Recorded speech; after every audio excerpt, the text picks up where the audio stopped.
4 months ago, I didn't even know really what a spoke shape was. I knew what it was, but I definitely didn't know how to use one. I also didn't really know how to carve any kind of shape like a wooden spoon or anything like that.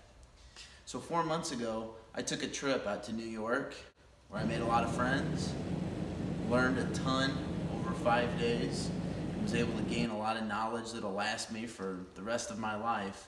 When I went out to Jimmy Diresta's woodworking class, where he brought out Tracey Cheuvront out of Kansas City and taught us how to obey the grain.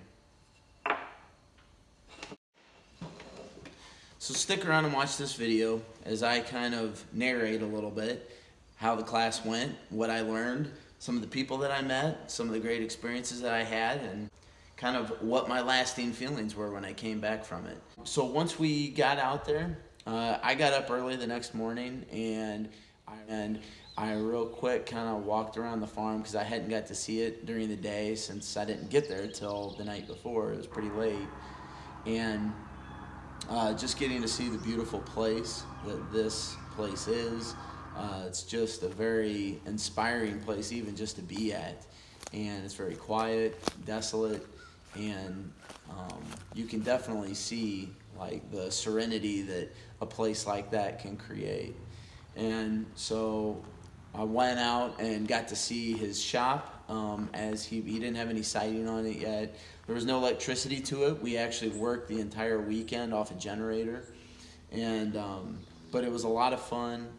And one of the first things that we were able to do was the next morning when everybody woke up, we had a really good breakfast. They fed us phenomenal food all weekend, and they were extremely great to have as hosts. Morning we got up and Tracey put on a quick little demonstration and showed us mainly most of the basics to the tools, the things to look for, what direction to kind of look for grain, and how to pick out a blank.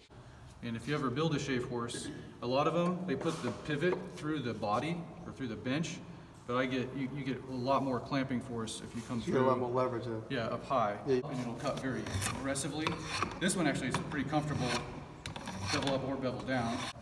Just like a lot of other hand tools, if you come at a diagonal skew and actually slide the knife sideways a little bit too, you just nibble your way in later. But it doesn't take much of this to get a slight concavity there.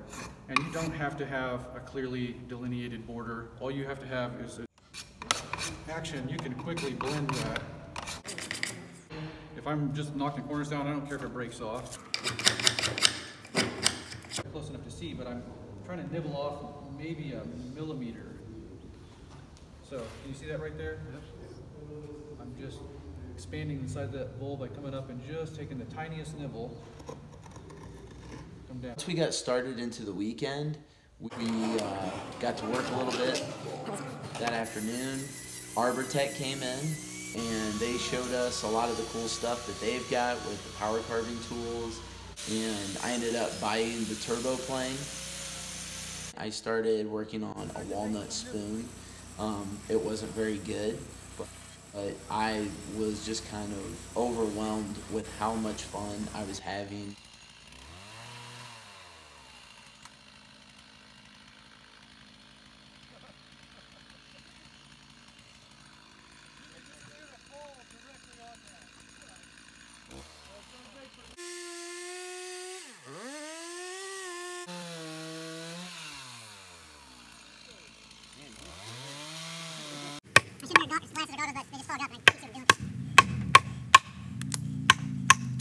All the students that came out to take the class. Yeah, what does that stand for? Just internal something, I don't know. And one of the things that I learned about this weekend that I really enjoyed is that no matter what, we can start with the same blank and end up with two completely different pieces of a utensil or a bowl or whatever it is. But that's not always the same thing with like a house plan or a cabinet plan or something like that. Everybody's going to pretty much build it the exact same way, and it's going to look the same in the end. But what I really enjoyed about this non-linear style of woodworking is that we can start with the same exact thing and end up with something that's completely different. And so I really learned a lot about trying to be creative and trying to do different things. I failed at a couple things that weekend, but I came away from it with so much knowledge, and then I've come back and feel that I've gotten better as I've kept working on these things here at in my own shop. Story again, and Yeah, you it's just- like a freaking story button. Like That, by the way, all that was recorded into the.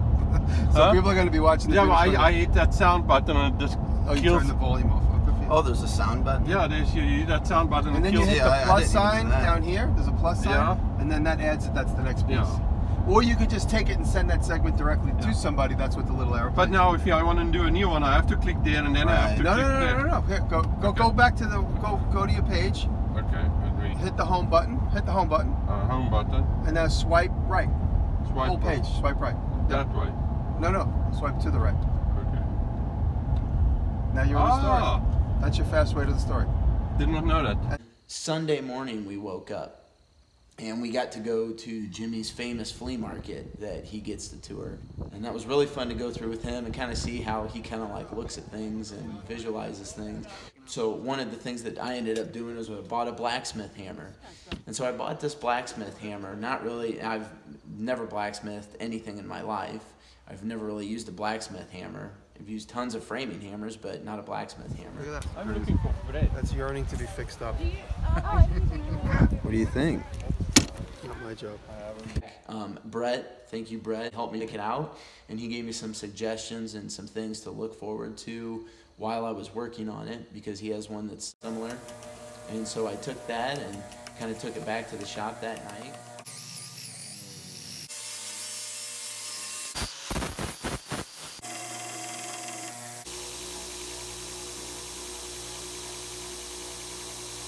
And as I was able to kind of get a little bit better with the draw knife and the spoke shave, as I continued to work on it, it started to take a little bit of shape, and I had a lot of fun with it.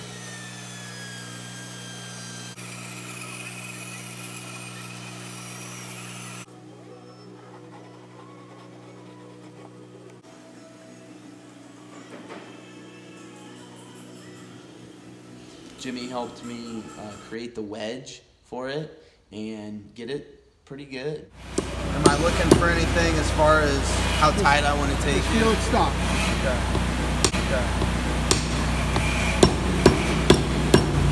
And once you feel that stop, then we'll take that and we'll trim that off.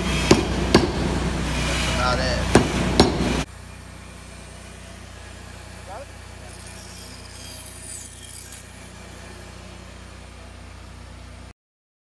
And I mean, it's a hammer that I have in my shop, and I'm going to hand that hammer down to my boys, and hopefully they hand it down to their kids someday. And I just think that's something, that hammer's always going to be a story that I'll be able to tell, and it cost me about $2. That's a long, slow no. Huh?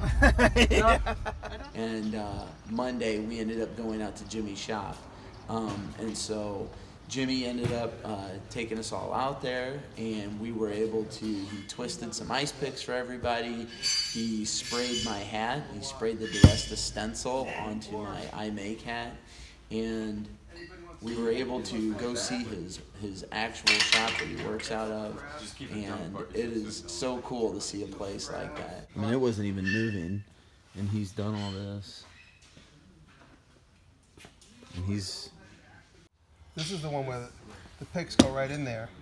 Oh, yeah. Yeah, those are really sharp. This is that might be on eBay one day soon. I handed the twisted pick to Willie, and he goes, "This is fucking cool. You should twist the thing over here too." We're gonna work. And I'm like, wait a minute. If I tap it square and then twist it, this is a behind the scenes little experiment.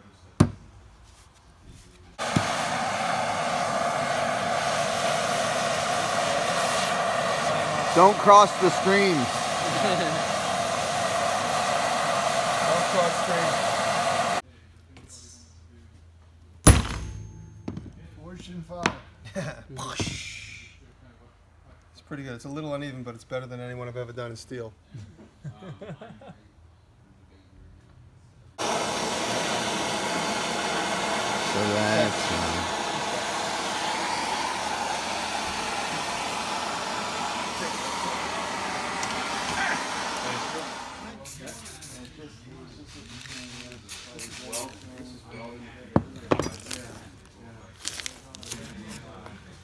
Yeah, bruh. looks awesome. Thank you, bruh. Where's the thing? Go ahead. You can keep that too. Authenticate it. And what I've enjoyed about Jimmy is that not everything has to be perfect. The shop doesn't have to look beautiful and immaculate. It's a working shop. You need to be able to work in it, and you need to be able to make beautiful projects out of it. And it was really cool to see not only how big this place is, but just how he uses it, how he works, and all the people around him, and Brett, and how everybody has their corner, and it's just such a neat place to see. We brought all of our final projects together on the table here, and you can see just all the talent level that everybody had and all the differences that everybody made, but how cool it was to bring all of that together in the end. So it was just such a neat project and such a neat weekend to be around so many people that were like-minded and so many people that share the same interests, and even a lot of diversity in a lot of ways.